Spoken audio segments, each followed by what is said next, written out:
दोस्तों, लखनऊ के PUBG boy murder case में सबसे ज़्यादा पीड़ित, सबसे ज़्यादा दुखी और सबसे ज़्यादा परेशान वो 10 साल की मासूम बच्ची है, जिसके सामने उसकी मां का मर्डर उसके भाई ने किया।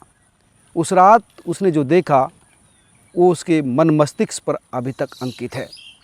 परिवार के लोग, उसके नाना नानी उसको बहुत प्यार से सामान्य करने की कोशिश कर रहे हैं और उससे वो तमाम चीज़ें पूछ रहे हैं कि उस रात क्या हुआ था।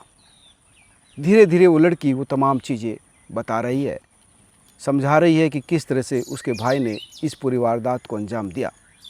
लेकिन इस बातचीत में कई ऐसे पहलू सामने आए हैं जो ये बताता है कि इस 10 साल की मासूम लड़की ने मां के मर्डर के बाद बहुत ही साहस का परिचय दिया था। 2 बजे करीब जब भाई ने मां का मर्डर कर दिया और मर्डर करने के बाद स्कूटी लेकर वो बाहर गया, तो ये लड़की 10 साल की मासूम लड़की घर से बाहर निकली, पड़ोसियों के दरवाजे पीटे, बैल बजाई, घंटी बजाई, लेकिन पड़ोसियों की तरफ से कोई रेस्पॉन्स नहीं मिला। इस लड़की का कहना है कि मैंने कोशिश की थी पड़ोसियों से हेल्प मांगने की, क्योंकि माँ घर के अंदर तड़फ रही थी। ये बच्ची घर के अंदर भी गई थी। दरअसल इसका भाई इसको कमरे के अंदर बंद करके गया था और माँ को भी एक लोग के थ्रू बंद कर दिया था, लेकिन चाबी घर के अंदर ही भूल गया था। और इस लड़की ने उस चाबी को उठाया और माँ के कमरे में पहुँची। उसके बाद देखा कि माँ बहुत दर्द से तड़फ रही थी, उसके हाथ पैर हिल रहे थे। वो लड़की काफ़ी डर गई ये सीन देखकर। उसने माँ को छुआ, लेकिन कोई रेस्पॉन्स वहाँ से नहीं मिला। इसके बाद इस लड़की ने कि साथ माँ बच जाए, इसके बाद ये लड़की घर से बाहर निकली, पड़ोसियों की डोरबेल बजाई कि शायद माँ को हॉस्पिटल पहुँचाया जाए, लेकिन पड़ोसियों की तरफ से कोई रेस्पॉन्स नहीं आया। और उसके बाद ये लड़की फिर से घर आई, माँ के कमरे में गई। माँ फिर से उसी अवस्था में थी, फर्श पे खून बह रहा था। फिर से इसने अपनी माँ के हाथ को टच किया, लेकिन माँ ने कोई रिस्पॉन्स नहीं दिया, क्योंकि वो उस समय अवचेत अवस्था में थी, बेहोशी की अवस्था में थी। बस प्राण नहीं गए थे, तड़फ रही थी, इसलिए हाथ पैर हिल रहे थे। और इस दौरान इस लड़की ने कोशिश की कि माँ के गले लग जाए, उसे प्यार करे, क्योंकि ये बहुत प्यारी थी, छोटी थी, माँ की बात भी मानती थी। लड़का ज़िद्दी था, हर वक्त वो काम करता था जिससे माँ रोकती थी, लेकिन ये बच्ची बाकी बात मानती थी, इसलिए प्यार करती थी माँ। लेकिन जैसे ही ये लड़की गले लगने लगी, तभी स्कूटी की आवाज़ सुनी और भाई आ गया। भाई ने आकर देखा तो इस लड़की को डांट कर टॉयलेट में बंद कर दिया और रात भर ये लड़की टॉयलेट में रही। हालांकि सुबह इसके भाई ने इसको टॉयलेट से निकाला, फिर मैगी बनाकर खिलाई और फिर इसको धमकी दी कि अगर ज़िंदा रहनी है तो चुप रहना है। हालांकि कई पड़ोसियों का भी कहना था कि एक पड़ोसी का कहना था कि ये जो हत्या की बात जब मुझे पता चली तो मैं घर पर गया तो देखा कि दोनों भाई बहन काफ़ी ज़ोर ज़ोर से रो रहे हैं और दोनों का एक ही बात कहना था कि एक इलेक्ट्रीशियन घर पर आता था, उसने माँ का मर्डर कर दिया। और इसी बात को लेकर ये दोनों काफ़ी ज़ोर ज़ोर से रो रहे थे, जिसकी आवाज़ सुनकर मैं घर के अंदर गया था। हालांकि फिर मैं दोनों को अपने घर पर भी लाया, अपने बच्चों के साथ रखा ताकि नॉर्मल हो जाए। पड़ोसी का ये भी कहना था कि लड़का काफ़ी एग्रेसिव मूड का है, दबंग किस्म का है और इसलिए अक्सर इसकी लड़ाई झगड़े भी होते थे।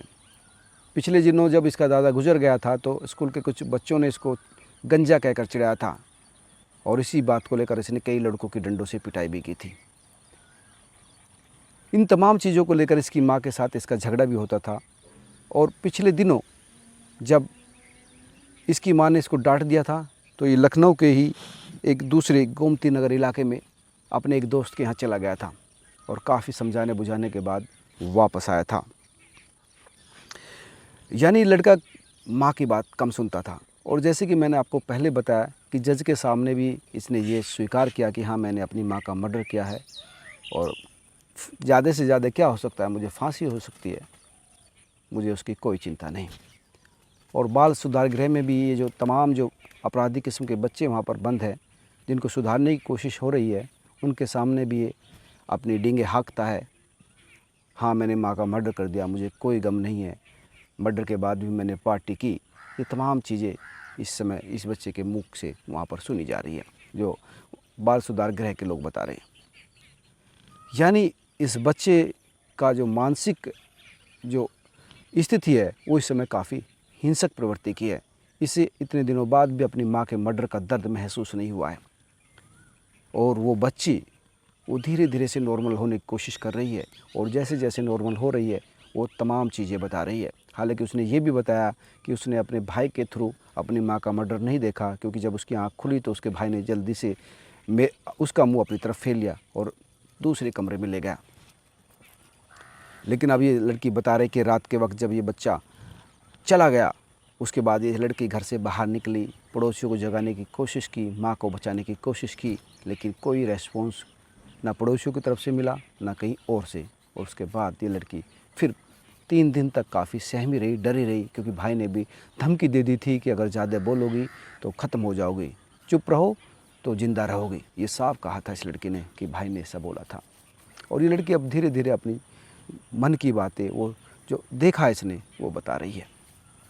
तो दोस्तों इस कड़ी में इतना ही, और डेवलपमेंट के साथ मैं फिर से हाजिर होऊंगा और बताऊंगा कि कैसे इस हत्याकांड को, मर्डर मिस्ट्री को धीरे धीरे से मैं अपने सूत्रों के ज़रिए आपके सामने प्रस्तुत कर रहा हूं।